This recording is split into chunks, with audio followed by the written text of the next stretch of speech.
অনেক দিন আগের কথা। একটি শহরের একটি স্কুলে কিছু স্টুডেন্ট পড়ালেখা করত। তাদের মধ্যে মাইশা নামের একটি মেয়ে ছিল, যে ছিল দাম্ভিক ও অহংকারী। সে সকলের তুলনায় পড়ালেখায় একটু ভালো ছিল, তাই সে সকলের সাথে খারাপ আচরণ করত। কেউ তার সাথে কথা বলার সাহস পেত না। দিন ক্লাসের সব থেকে খারাপ স্টুডেন্ট তার কাছে গিয়ে কথা বলার চেষ্টা করে। মাইশা, তুমি কেমন আছো? তোমার কোনো সমস্যা হলে আমাকে বলতে পারো। চাইলে তুমি আমার সাথে বন্ধুত্ব করতে পারো। মেয়ে, দেখ তোর রোল কত আর আমার রোল কত। তুই কি করে ভাবলি তোর মতো অশিক্ষিতর সাথে আমি বন্ধুত্ব করব?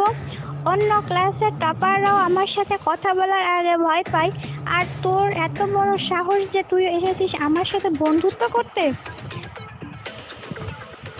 এভাবেই মাইশা মাহিয়াকে সকলের সামনে অপমানিত করায় মাহিয়া ওখান থেকে চলে যায়।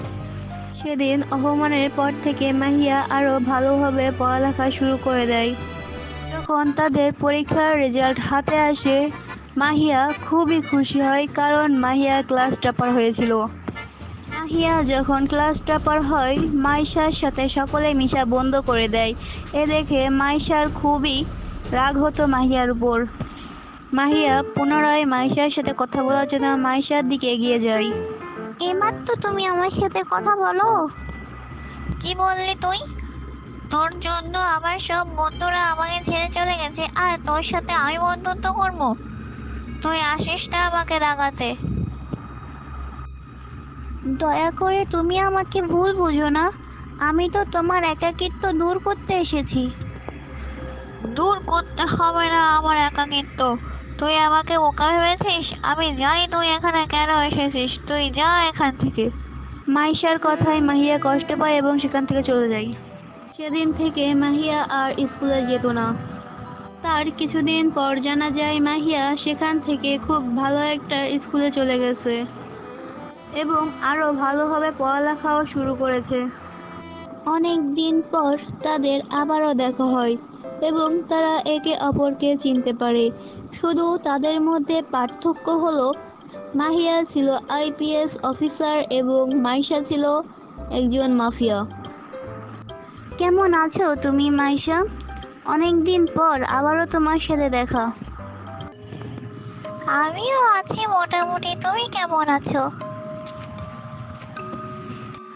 আমার জীবনে সবচেয়ে বড় বোকামি হলো তোমাকে বুঝতে না পারা। সময় থাকতে যদি তোমার সাথে ভালো আচরণ করতাম, কিছু সময় তোমার সাথে কথা বললাম, আজ আমার এই অবস্থা হতো না।